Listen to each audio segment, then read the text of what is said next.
Hey guys, আজ thalassaemia নিয়ে একটা সেমিনারের একটা স্যারেদের একটা অনুষ্ঠান ছিল। তো সেই অনুষ্ঠানে আমরা এসেছি, মৌলালী রাজ্য যুব কেন্দ্রতে হয়েছে আমাদের প্রোগ্রামটা। তো চলো তোমাদের সঙ্গে শেয়ার করলাম থ্যালাসেমিয়া সম্বন্ধে আর অনেক কিছুই তোমরা জানতে পারবে এই প্রোগ্রামে। তো চলো দেখতে থাকো। ডিটেইলস বলবেন, কিন্তু তার আগে কি আমরা আমাদের যে রোল থাকে, গভর্নমেন্টের ফ্যাসিলিটিস আছে, সব কিছু আছে, কিন্তু অনেক সময় যতটা রিকোয়ারমেন্ট অতটা ওখানে সার্ভিস নাও পাওয়া যায়। সেই জন্যে একটা কম খরচের মধ্যে একটা স্ট্যান্ডার্ড, একটা upgraded service we are providing. আমাদের বহু আমাদের অর্গানাইজেশনে বহু রকমের বলতে পারেন আমরা সার্ভিস দিই, কিন্তু এই থ্যালাসেমিয়া ইভেন আমাদের যখন 2000-এ আমরা চালু করেছিলাম তখন থেকে আজকে 25 বছর, মানে যবে থেকে একবার ওরা এসছে বা ট্রান্সফিউশন যখন ডায়াগনোসিস হয়েছে, সে পেশেন্ট টিল ডেট আমাদের এখানে সার্ভিস নিচ্ছে। তাহলে আপনারা বুঝতে পারেন কিভাবে আমরা আজকে সার্ভিস সার্ভিস দেওয়ার চেষ্টা করছি, যাতে পেশেন্টের যাতে যত রকম আমরা সাপোর্ট করতে পারি সব দিক থেকে। আপনি বলতে পারেন একটা কিভাবে ব্লাডের ব্যাপারটা, কিভাবে ইভেন কোভিডের সময় সব জায়গায় বন্ধ ছিল, কিন্তু উই হ্যাভ গিভেন সার্ভিস। আমরা থ্যালাসেমিয়া কোনোদিন বন্ধ রাখিনি, আমরা ওই সময় সার্ভিস। এনজিওলে আপনারা ভাবতে পারেন যে এনজিও আছে, ওরা কি জানি চালু রাখবে কি রাখবে না, বাট কোভিডের সময় আমরা সার্ভিস দিয়েছি। আমরা মনে করি কি আজকে এই থ্যালাসেমিয়া যে সেমিনার আমরা এখানে অর্গানাইজ করছি, তাতে আমরা অনেক কিছু জানবো, টেকনিক্যাল ব্যাপারটা কিভাবে কি আজকে প্রফেশন সেটা আমরা জানি, আবার একটু জেনে নেব। সেই অসুখটা কখন আমরা সন্দেহ করব সেটা জানতে হবে, সেটা ডায়াগনোসিস কিভাবে করব, বা আমার রাজ্যে, আমরা পশ্চিমবঙ্গবাসী, আমার রাজ্যে কোথায় কোথায় ডায়াগনস্টিক ফেসিলিটিস আছে সেটা আমাদের জানা দরকার। আমরা অনেকটা জানি, কিন্তু এখনো অনেকটা আছে জানি না। তারপর হচ্ছে কি তার চিকিৎসাটা কি আছে, বর্তমান চিকিৎসা কি আছে, আধুনিক চিকিৎসা কি আছে, এবং আগামী দিনে কি কি চিকিৎসা আসতে চলেছে, এই সেশনগুলো আছে। লাস্ট আমাদের যে সেশন আছে, আবার রিপিট করছি, যে ডিসএবিলিটি সার্টিফিকেট, আনফিট কথাটা ঠিক নয়, তারা ডিসএবিলিটি সার্টিফিকেট থাকলে গভর্নমেন্টের যে কিছু ফেসিলিটিস, এক্সট্রা ফেসিলিটিস পাওয়া উচিত বলে আমরা সবাই মনে করি। সেগুলো কিভাবে পাওয়া সম্ভব হয়। থ্যালাসেমিয়া একটা অসুখ, নামটা এরকমভাবে এসেছে, এগুলো আমি খুব ডিটেলসে যাচ্ছি না, এগুলো বিভিন্ন সময় আমরা ডিসকাস করি। যেহেতু আমাদের এখানে অনেক পেশেন্ট এবং তাদের বাড়ির লোকরা আছে, মূল জায়গাগুলোতে আমি চলে আসছি। নানান রকমের থ্যালাসেমিয়া আমরা দেখি। তো যেটা বড় জিনিস বলার, ওখানে একটা সবুজ রং দেখুন, একটা লাল রং দেখুন। সবুজটা মানে হচ্ছে ওটা নর্মাল একটা জিন নিয়ে ওই মানুষটা, মানে একজন বাবা মা যদি ভেবে নেন, তাহলে একজন বাবা যার দেখছি যে ক্রোমোজোম ওখানে বলা আছে 11 নম্বর, এটা হচ্ছে বিটা থ্যালাসেমিয়ার কথা বলছি। আমরা এরকমভাবে আলফা থ্যালাসেমিয়া জানি, বিটা থ্যালাসেমিয়া জানি। আমাদের পশ্চিমবঙ্গে আমরা বিটা থ্যালাসেমিয়া নিয়ে বেশি ভাবতে হয়, এখানে থ্যালাসেমিয়া নিয়ে বেশি ভাবতে হয়, এখানে সিকিল নিয়েও আজকাল বেশি করে ভাবনা চিন্তা শুরু হয়েছে, সেজন্য আমি এটার উপরে বেশি জোর দিচ্ছি।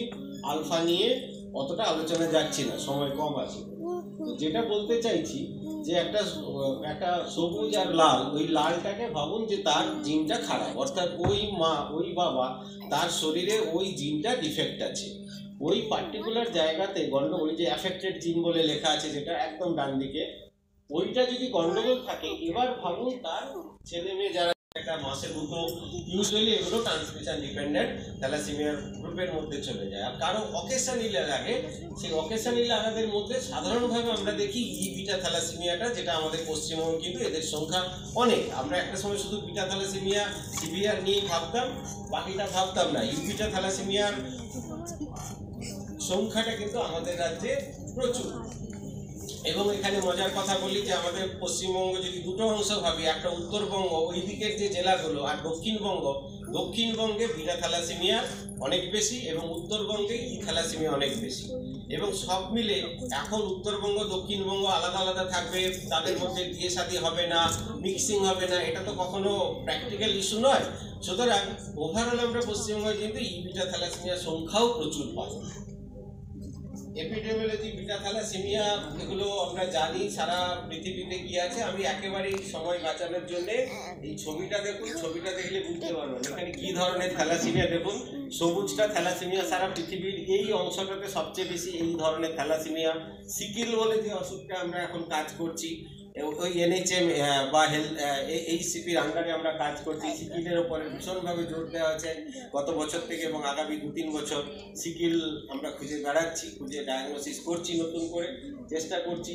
তাছাড়া লাল দাগ যদি দেখেন, ওটা একদম রেস্ট্রিক্টেড একটা এরিয়া, আফ্রিকার পশ্চিম আফ্রিকার কিছু অংশে আছে হিমোগ্লোবিন সি অসুখ বলে। এছাড়া দেখুন এর মধ্যে আছে, ঠিক আছে, দেখুন এই যে ম্যাপের অন্যান্য অংশ, তো সব মিলে এরকম একটা ম্যাপ সারা পৃথিবীর জন্য আছে, করা আছে, যেখানে আমরা পৃথিবীর, এবার যদি ভারতবর্ষের চিত্রটা দেখি, ভারতবর্ষে প্রায় 25 মিলিয়ন কেরিয়ার আছে। 3 থেকে 8% যেগুলো, এগুলো সায়েন্টিফিক পাবলিকেশন থেকে আমরা পাই। কোনো রাজ্যে কেউ বলছে 3%, কোনো রাজ্য বলছে 8%। আমি আমাদের রাজ্যের পিকচারটা সরাসরি চলে আসছি, এটা আমরা একটা পাবলিকেশন করেছিলাম ইন্টারন্যাশনাল জার্নালে, যেখানে আমরা দেখেছি যে আমাদের রাজ্যে এটা মূলত দক্ষিণবঙ্গে স্টাডি করা, মেদিনীপুর, ঝাড়গ্রাম, বাঁকুড়া, পুরুলিয়ার কিছু অংশ নিয়ে, তো সেখানে আমরা দেখেছি প্রায় 11% কেরিয়ার আছে, থ্যালাসেমিয়ার কেরিয়ার। তো ভাবুন একটা পপুলেশনে ইন জেনারেল, আমি একটা হল ঘরে থ্যালাসেমিয়া রোগী তাদের পরীক্ষা বলছি না, পপুলেশনে কমিউনিটি লেভেলে স্টাডি করে 11.6% যদি আপনি কেরিয়ার পান, তার মানে প্রতি 10 জনে 1 জন কেরিয়ার। এটা কিন্তু আমাদের পশ্চিমবঙ্গের চিত্র। আর একটু এটা একটা একদমই ট্রাইবাল এরিয়াতে স্টাডি, ও ডিটেলসে যাচ্ছি না। এটা আরেকটা ম্যাপ দেখাচ্ছি, ম্যাপটা একটু তাকালে বুঝতে পারবেন, একদম ম্যাপিং করে আমি এটা দেখিয়েছিলাম একটা রিভিউ আর্টিকেলে, যে কোন কোন ডিস্ট্রিক্ট থেকে কীরকম ভাবে আছে বিটা থ্যালাসেমিয়া কোন জায়গায় বেশি। যত উত্তরে যাবেন দেখুন, ওখানে ছবিটার দিকে তাকালে উত্তরের দিকে গেলে একদম 15 থেকে আপনার 16% থ্যালাসেমিয়া চলে যাচ্ছে। এটা কুচবিহারে গেলে আরও বেশি। কুচবিহারের ডেটা আমি যখন এটা পাবলিশ করি তখন কুচবিহারের ডেটাটা আমার কাছে ছিল না, মানে আলাদা করে ছিল না। তো হুগলিতে এলে স্পেশাল যে সিকিলের পরীক্ষা আছে, সেই পরীক্ষা স্পেশাল পরীক্ষা মানে এরকম একটা পরীক্ষা যেটা এখন কমিউনিটি লেভেলে গভর্নমেন্ট থেকে করানো হচ্ছে, ইভেন হেলথ সেন্টার লেভেলে এখন সারা ভারতবর্ষ জুড়ে, আমার রাজ্যে শুধু নয়, এটা একটা ন্যাশনাল হেলথ প্রোগ্রাম হিসেবে সারা ভারতবর্ষ জুড়ে এরকম এটা একটা ছবি, মানে খুব সিম্পল দেখিয়েছি। এরই একটা মডিফাইড গ্রুপ একটা কিট নিয়ে ব্লাডটা নিয়ে চেক করে সাসপেক্ট করলে তারপরে আমরা তার HbA1c ইত্যাদি করে, এটা একটা সারা ভারতবর্ষ জুড়ে ক্যাম্পেইন চলছে সিকেল ডায়াগনোসিস।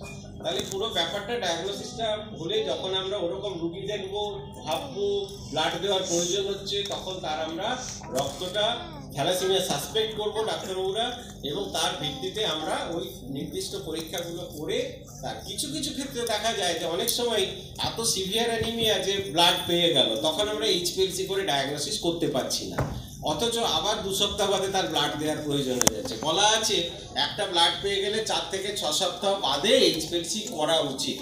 আরেকটা হচ্ছে বাচ্চা 6 মাস বয়সে সন্দেহ করছি থ্যালাসেমিয়া, তখন ব্লাড পেয়ে তাহলে HbA1c করে কিন্তু আমরা ফুল প্রুফ ডায়াগনোসিস দিতে পারি না। আমরা বলি 11 থেকে 12 মাস বয়স হলে তবেই তার পরীক্ষা করাবো, নাহলে নির্দিষ্টভাবে ডাক্তারবাবুরা ওটা বলতে পারে না থ্যালাসেমিয়া। তাহলে এই সমস্যাটাকে তাহলে কি করে দূর করবো, করার জন্য আমাদের হাতে এখন মলিকুলার ডায়াগনোসিস বলি আমরা, যেটা করে এটাকে ডায়াগনোসিস করা যায়। নানান রকমের মলিকুলার ডায়াগনোসিস পরীক্ষা আছে, আমাদের এনআরএসেও আমরা করি নিয়মিতভাবে। আপনারা জানেন, নিশ্চয়ই জানেন, এই ইনফরমেশনটা আপনাদের কাছে আছে যে যেখানে ডায়াগনোসিস HbA1c করেও করা যাচ্ছে না, অন্যান্য সাধারণ পরীক্ষা করে আমরা মলিকুলার ডায়াগনোসিস করতে পারি। এবার একটু চিকিৎসায় চলে আসি, একটু টাইম হলে আমাকে প্লিজ বলে দেবেন। চিকিৎসায় চলে আসি। চিকিৎসা এটা একটা অপটিমাম ট্রান্সফিউশন দিতে হবে। অপটিমাম কথাটা বলা হচ্ছে, মানে থ্যালাসেমিয়া রুগী মানে অনেক রুগী, মানে এখনো আমরা পাই যে একটা কোথাও একটা পেরিফেরিতে থাকে, সে সংশ্লিষ্ট নিয়ম মেনে জুডিশিয়াসলি ইউজ করতে হবে। একটা অত্যাধুনিক চিকিৎসার মধ্যে বোন ম্যারো ট্রান্সপ্লান্টেশন গড় পড়তা খরচ 30 থেকে 50 লাখ টাকা যদি ধরা হয়, 30 থেকে 50 লাখ টাকা। এবার এখানে একটা কথা আছে, এটা হচ্ছে আমি কর্পোরেটের খরচা বলছি, বাইরে গিয়ে খরচা নাম করছি না কোনো। গভর্নমেন্টে যদি আমরা করি, আমরা রিসেন্টলি নিশ্চয়ই জানেন এনআরএসে আমরা bone marrow transplantation successful transplantation হয়েছে, সেখানে খরচা কিন্তু একটা আছে। কেন আছে এটা বলতে কোনো রকম দ্বিধা নেই। আমরা সবসময় বলি বিনা পয়সায় সরকারি জায়গাতে হয়, কিন্তু ট্রান্সপ্লান্ট করতে গিয়ে ডাক্তারবাবুদের এমন কিছু কিছু নির্দিষ্ট জিনিস, কিছু নির্দিষ্ট ওষুধ যেটা অ্যারেঞ্জ না করতে পারলে বা যে মিনিমাম জিনিসটা অ্যারেঞ্জ ছাড়া ট্রান্সপ্লান্টটা করা সম্ভব নয়, সেই জায়গাটা আসতে গেলে পেশেন্টের একটা খরচা লাগে। সেটা কিন্তু কর্পোরেটে যদি 40-50 লাখ টাকা হয়, সরকারি হাসপাতালে ডক্টর দোলই আছে, হয়তো আরও ডিটেলস পরে বলতে পারবে আপনাদের। আমার যেটা ধারণা সেটা 2.5 থেকে 3 লাখ টাকা একটা খরচা হলেও হতে পারে। সব সময় খরচা হয় তা নয়, কিন্তু আমরা একটা প্রিপারেশন রাখতে বলি। যদি এমার্জেন্সি কোনো রকম ট্রান্সপ্লান্ট এমন একটা সিচুয়েশন, এমার্জেন্সি সিচুয়েশনে যদি সেটা অ্যারেঞ্জ না করে দেয়, তাহলে বাচ্চাটাকে বাঁচানো যাবে না। তখন আমাদের এরকম একটা, সেক্ষেত্রে আমাদের অনেক এনজিও আছে, সরকারি অনেক সাপোর্ট সিস্টেম আছে, যারা কিন্তু এই সাপোর্টটা করার জন্য এগিয়ে আসে। তাহলে একটা ভাই বোনের মধ্যে ম্যাচিং, দুটো ভাই বাচ্চা থাকলে তাদের মধ্যে সিবলিং ম্যাচিং যদি হয়, তাহলে সেটা একটা বেস্ট পলিসি, ট্রান্সপ্লান্ট করা যায়। এটা একটা চিকিৎসা দিক। আর অত্যাধুনিক চিকিৎসা ডক্টর বল আছে বলবে, আমি সেই জন্য ওটার মধ্যে যাচ্ছি না। এবার আমরা বলি যে এই অসুখটা তাহলে কি চিকিৎসা নিয়েই আমরা চলতে থাকবো? আমাদের উদ্দেশ্য কিন্তু আজকে এই যে আমাদের আলোচনা সভার উদ্দেশ্য কিন্তু বেশি করে ভালো করে চিকিৎসা জানা নয়। আমাদের সবাইকে একটা মেসেজ নিয়ে হল থেকে আমরা বেরোবো যে হাউ টু প্রিভেন্ট, কি করে আমরা এটা হতে দেব না। আমরা এই জিন যারা বহন করছে, যে ছবিগুলো দেখালাম, তারা আমাদের সমাজের সোসাইটিরই অংশ। তাদেরকে আমরা এলিমিনেট ছাড়াও বিভিন্ন রকমের ওষুধ দেওয়া এবং সর্বোপরি বোন ম্যারো ট্রান্সপ্লান্টেশন, যেটা প্রকাশ স্যার এতক্ষণ আলোচনা করলেন যে ভাই বা বোন থাকলে এই বোন ম্যারো ট্রান্সপ্লান্টেশনের সাহায্যে এই অসুখটাকে সম্পূর্ণ সারিয়ে দেওয়া সম্ভব। আমরা এখন লায়ন্স ক্লাবের উদ্যোগে এই আলোচনায় অংশ নিয়েছি, কিন্তু জেনে রাখা ভালো যে একটি 30 কেজি বাচ্চার যদি রক্ত দিতে হয় এবং আনুষঙ্গিক যে খরচ হয়, 1 বছরে প্রায় 2 লাখ টাকা খরচ হয়। এটা 2008 সালের হিসেব। আজ 15-16 বছর পেরিয়ে গেছি সেখান থেকে আমরা। এই খরচটা এখন প্রায় 3 লাখ টাকার কাছাকাছি। সুতরাং সরকার থেকে, বিভিন্ন এনজিও থেকে আমাদের যে সাহায্য করছে, সেই উদ্যোগকে আমরা সকলে সাধুবাদ জানাই, কারণ এদের উদ্যোগের উপরই কিন্তু এতগুলো মানুষের জীবন নির্ভর করছে।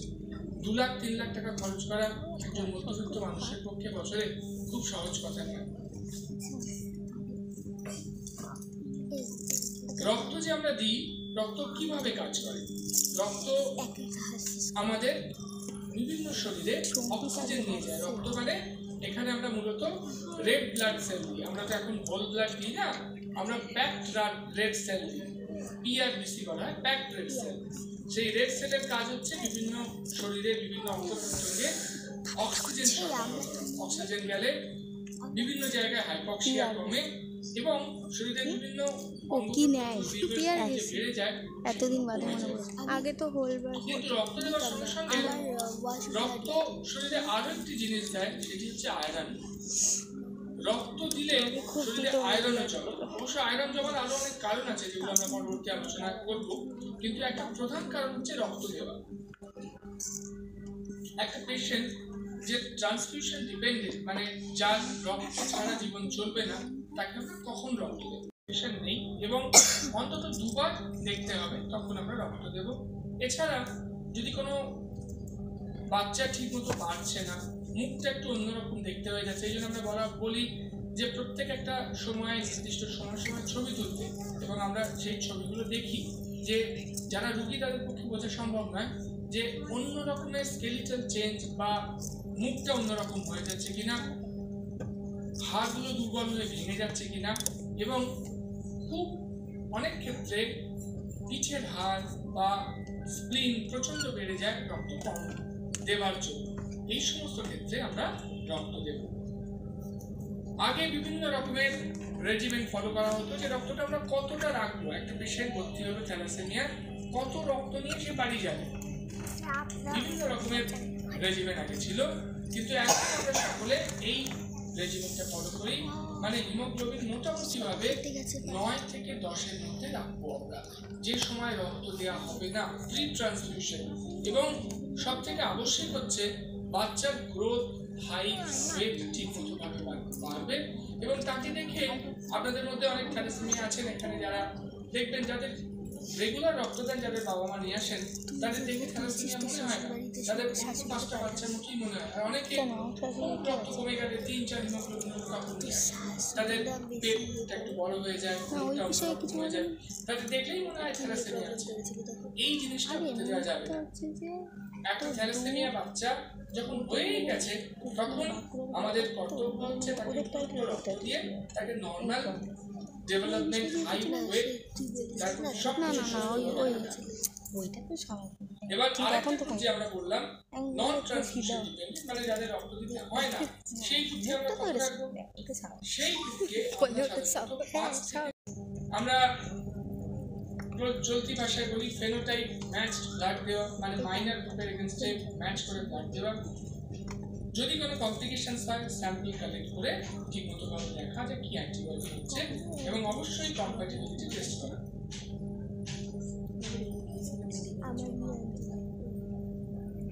এইগুলো আমাদের পরবর্তী বক্তারা বলবেন। তাহলে থ্যালাসেমিয়া সিনড্রোম যাদের অ্যালো অ্যান্টিবডি নেই এবং যারা ব্লাড ট্রান্সফিউশন লাগে তাদেরকে কিন্তু minor blood group antibody test করে তবেই ম্যাচ ট্রান্সফিউশন করা উচিত। তাহলে এতক্ষণের বক্তব্যে আমরা জানলাম যে ব্লাড আমরা দেব যাতে বাচ্চার গ্রোথ ডেভেলপমেন্ট ঠিকমতো হবে। এগুলো গ্রুপ ছাড়াও মাইনর ব্লাড গ্রুপ ম্যাচ করে আমরা ব্লাড দেব। যদি কারোর অ্যালোমিনেশন হয় তার ফেনোটাইপ ম্যাচটি দিতে হবে। আমরা চেষ্টা করব ট্রান্সমিশন ট্রান্সমিটেড ইনফেকশন সেগুলোকে কম করতে। এখন বিভিন্নভাবে অনেক আধুনিক পদ্ধতি এমআইসি এইচআইভি টেস্ট করার অনেক পদ্ধতি বেরিয়েছে। ট্রান্সফিউশন কখনোই এমন দেব না যাতে তার শরীরে কষ্ট হয় বা ওভারলোড হয়।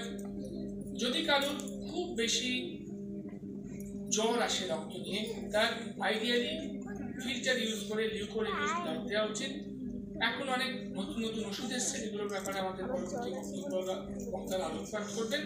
এবং সর্বোপরি থ্যালাসেমিয়া যখন ম্যানেজমেন্ট আমরা করবো আমরা সবাই জানবো যে প্রিভেনশন ইজ বেটার। অনেক ধন্যবাদ আপনাদের সবাইকে।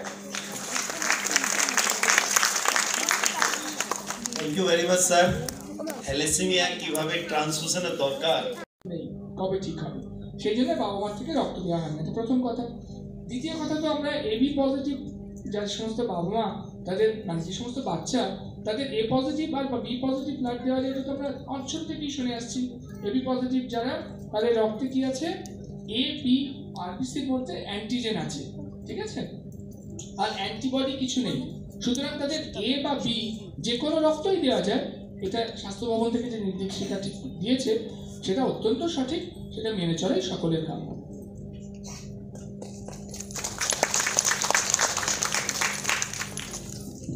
Thank you very much sir.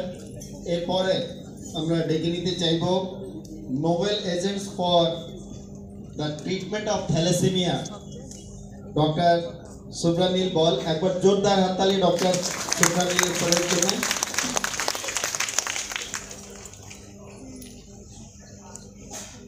Topic হচ্ছে novel therapy management of thalassaemia.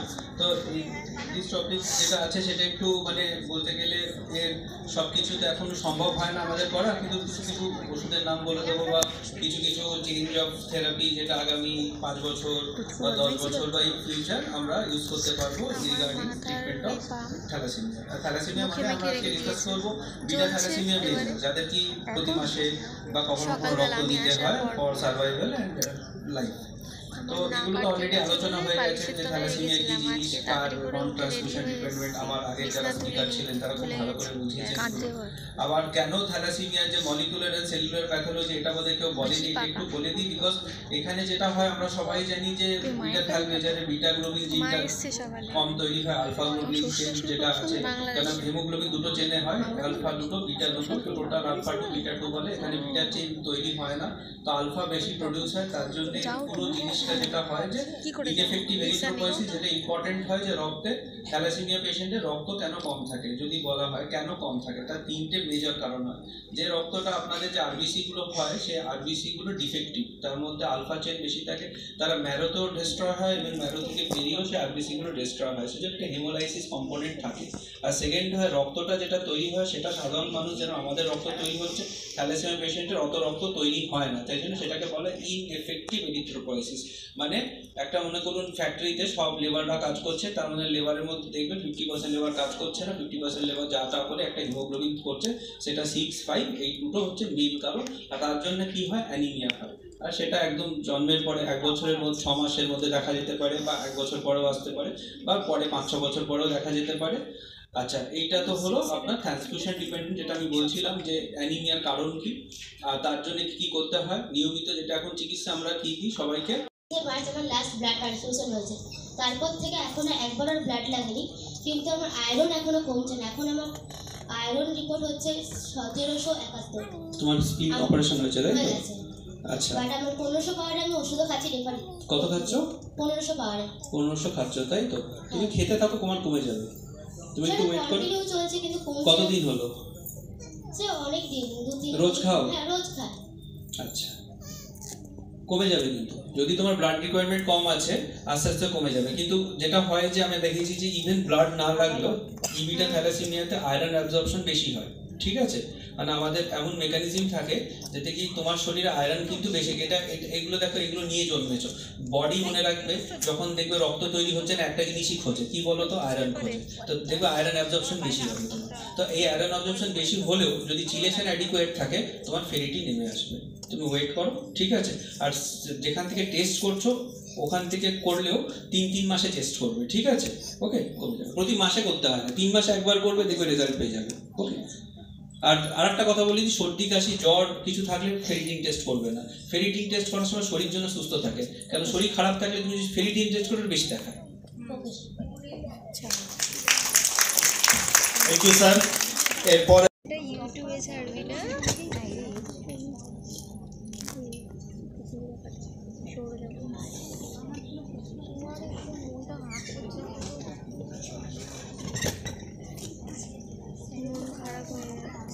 কটা থেকে ডিউটি দিবি? 2:30 সেরে যেতে পারি। এটা বলবো। প্রথম কথা হচ্ছে কোন কোন ক্ষেত্রে আমরা ডিসএবিলিটিটা মানে মিস ইউটিলাইজ করবো না। যেমন ধরুন কোনো একজন থ্যালাসেমিয়া রোগী যার ফেরিটিন লেভেল ধরুন 1500 আছে, সেটা তো নর্মালের তুলনায় অনেকটা বেশি। এবার সে এটা ভাবতে পারে যে আমি মেডিসিন নেব না, তাহলে তো আমার ফেরিটিন লেভেল বেশি দেখাবে, তখন হয়তো আমার ডিসএবিলিটি স্কোরিংটা অনেক বাড়বে। এটা কিন্তু একদমই ভুল। প্রথম কথা হচ্ছে ডিসএবিলিটি সার্টিফিকেট পাওয়ার জন্য রেগুলার আউটডোরে ফলো আপে আসতে হবে এবং সঠিক ডক্টরের পরামর্শ নিতে হবে। অ্যাডিয়ারেন্স যেটা বলে, মানে রেগুলার চেক আপ এবং মেডিসিনটা খেতে হবে, ডক্টরের পরামর্শ নিতে হবে, তবেই কিন্তু তারা এই ডিসএবিলিটি সার্টিফিকেটটা পেতে পারেন, অ্যাপ্লাই করে পেতে পারেন।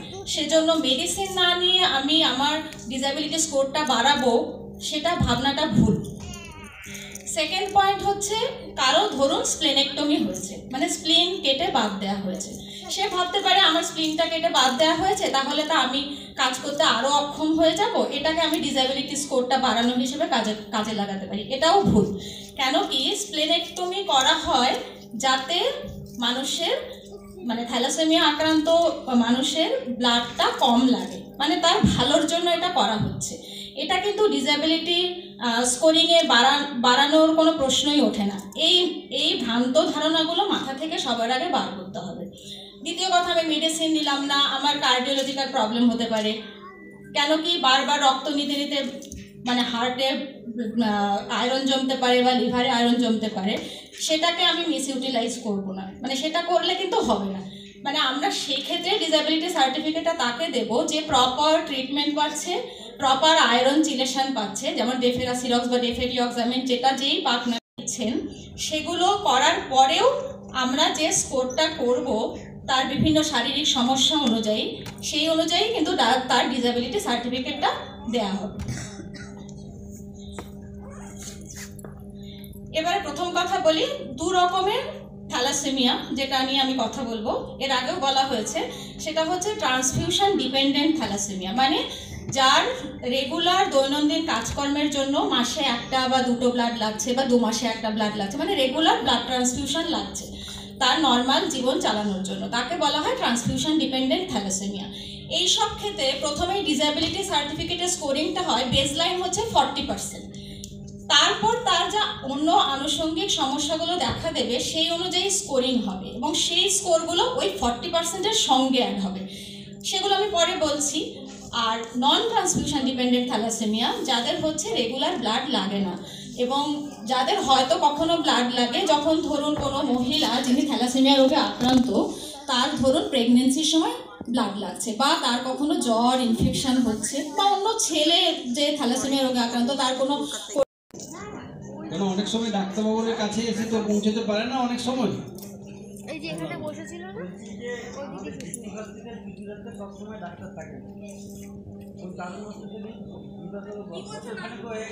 না, এটা কিন্তু মনে রাখতে হবে, এই ডিসেবিলিটিটা কিন্তু কোনো ডাক্তার দেয় না, এটা প্রথম কথা। ডিসেবিলিটি দেয় একটা বোর্ড, ডিসেবিলিটি বোর্ড থাকে, ওই বোর্ডের হেড হচ্ছে ওই হসপিটালের সুপারিনটেন্ডেন্ট, তার আরও 2-3 জন মেম্বার থাকবে, মেডিসিন থেকে থাকতে পারেন, ফিজিশিয়ান থাকতে পারেন, অর্থোপেডিক্স থেকে থাকতে পারেন, ফিজিওথেরাপি থেকে থাকতে পারেন। এখানে কোনো ডাক্তার কিন্তু ইন্ডিভিজুয়াল ইজ নট ইম্পর্টেন্ট, একটা বোর্ড থাকে, ওই বোর্ড আপনাকে দেবে। মানে আমি থাকলাম না মানে আপনি আমাদের এলএস থেকে ডিসিপ্লিন বোর্ড সার্টিফিকেট পাবেন না, এরকম কিন্তু না। কেউ না কেউ ডাক্তার থাকতে সে দেবে, ওটাকে সুপারিনটেন্ডেন্ট করতে হবে। হ্যাঁ, ফর্ম তুলতে হয়, ফর্ম তুলতে হয়, কোথা থেকে তুলতে হয় শেষ করতে হবে, কারণ আমাদের কিন্তু টাইম লিমিটেড আছে। আমার মনে হয় তোর আছে? হ্যাঁ, কি বলছেন? আমার আমাদের 2 বোন। ঠিক আছে, সেটা আচ্ছা, আপনারা আর কিছু বলবেন? ফর্মটা দিবি, একটু ছবি তুলে। হ্যাঁ, ও লাস্ট কোশ্চেন। সৌরভের একই দিন কেরম হয় দেখতে রে? না করা হয় হ্যান্ডিক্যাপ, এটা সেটাই তো বলছি রে বাবা, এখন ওটাই তো ডিসেবিলিটি সার্টিফিকেটের নতুন নিয়ম এসেছে, সবাইকে কিন্তু ইউআইডি করতে হবে, এটা কিনা সেন্ট্রাল গভর্নমেন্টের পোর্টাল থেকে দেওয়া হচ্ছে।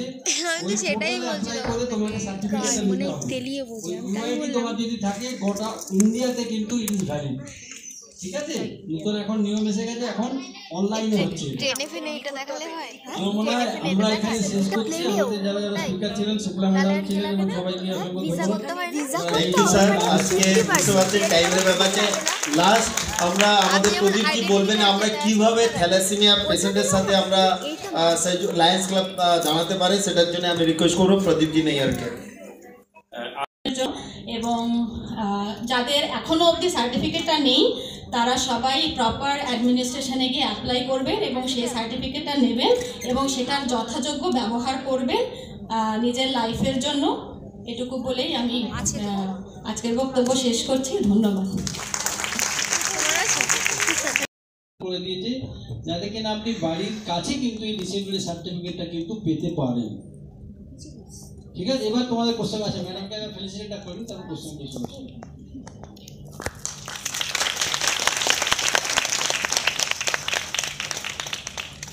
বলুন আপনাদের কোশ্চেন কি আছে বলুন। যারা সাউথ চয়েস করবে না বা নর্থ চয়েস করবে, আচ্ছা ওটাকে সে ও অনেক সব প্রথম থেকে বলছো, কি বলছেন বলুন। যারা সাউথে থাকে বা নর্থ চয়েস না থাকে তারা কোথায় কোথায় থেকে আপনাদের নিয়ারেস্ট যেটা টিসিউ আছে ওখান থেকে পাবেন। আপনাদের আমাদের গভর্নমেন্টের থেকে অর্ডার দেওয়া আছে যে আপনি এই জেলা হলে আপনি এখান থেকে পাবেন।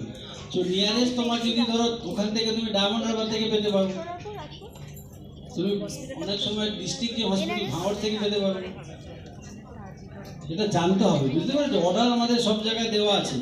তোমার নিয়ারেস্ট যেখানে বড় হাসপাতাল যেখানে থ্যালাসেমিয়ার চিকিৎসা হয় ওখান থেকে তো পাবেনই, এছাড়াও ডিস্ট্রিক্ট হসপিটাল থেকে কিন্তু আপনি পেতে পারেন, গভর্নমেন্টের রুলস এরকমই বলে। আর কি কোশ্চেন আছে বলো। ওটি তোমাকে বলে দিলাম, আমাদের তো অর্ডার আছে, অর্ডার আছে। তুমি তোমার বাড়ি কোন জায়গা সেটা বলো। তোমার বাড়ি বেহালা, তুমি মেডিকেল কলেজ থেকে পেতে পারো। তোমার মেডিকেল ওখানে কিন্তু আমাদের আবার ভাগ করা আছে যে কোন ওয়ার্ডটা কোথা থেকে পাবে, তারও কিন্তু গভর্নমেন্টের অর্ডার আছে, ঠিক আছে?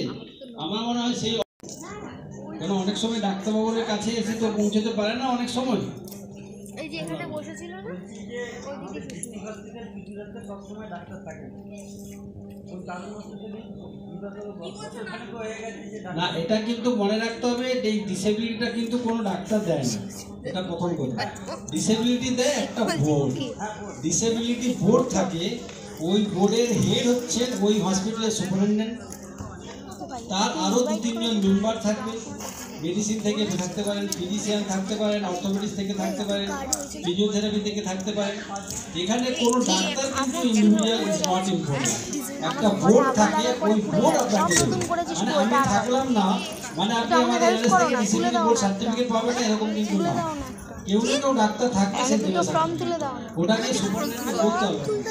হ্যাঁ, ফর্ম তুলতে হবে, ফর্ম তুলতে শেষ করতে হবে, কোথা থেকে তুলতে হবে? শেষ করতে হবে, কারণ আমাদের কিন্তু টাইম লিমিটেড আছে। আমার মনে হয় তোর আছে? হ্যাঁ, কি বলছেন? আমাদের দুই বোন। ঠিক আছে, সেটা আচ্ছা, আপনারা কিছু বলবেন? ফর্মটা দিবি, একটু ছবি তুলে। হ্যাঁ, ও লাস্ট কোশ্চেন। সৌরভের একই দিন কেরম হয় দেখতে রে? না করা হয়নি। হ্যান্ডিক্যাপ এটা, সেটাই তো বলছি রে বাবা। এখন ওটাই তো ডিসেবিলিটি সার্টিফিকেটের নতুন নিয়ম এসেছে, সবাইকে কিন্তু ইউআইডি করতে হবে, যেটা কিনা সেন্ট্রাল গভর্নমেন্টের পোর্টাল থেকে দেওয়া হচ্ছে। আমি তো সেটাই অ্যাপ্লাই করে তোমাকে সার্টিফিকেটটা নিতে হবে। তেলিয়ে বুঝি ইউআইডি তোমার যদি থাকে গোটা ইন্ডিয়াতে কিন্তু ইট ইজ ভ্যালিড। ঠিক আছে, নতুন এখন নিয়ম এসে গেছে, এখন অনলাইনে হচ্ছে। ট্রেনে ফেনে এটা দেখালে হয়? আমার মনে হয় আমরা এখানে শেষ করছি। আমাদের যারা যারা স্পিকার ছিলেন, শুক্লা ম্যাডাম ছিলেন এবং সবাইকে অসংখ্য ধন্যবাদ। Thank you sir. আজকে বুঝতে পারছেন টাইমের ব্যাপারে লাস্ট আমরা আমাদের প্রদীপ কি বলবেন, আমরা কিভাবে থ্যালাসেমিয়া পেশেন্টের সাথে আমরা লায়ন্স ক্লাব জানাতে পারি, সেটার জন্য আমি রিকোয়েস্ট করব প্রদীপ। পরবর্তী ব্লগে সবাই খুব ভালো থেকো, টাটা।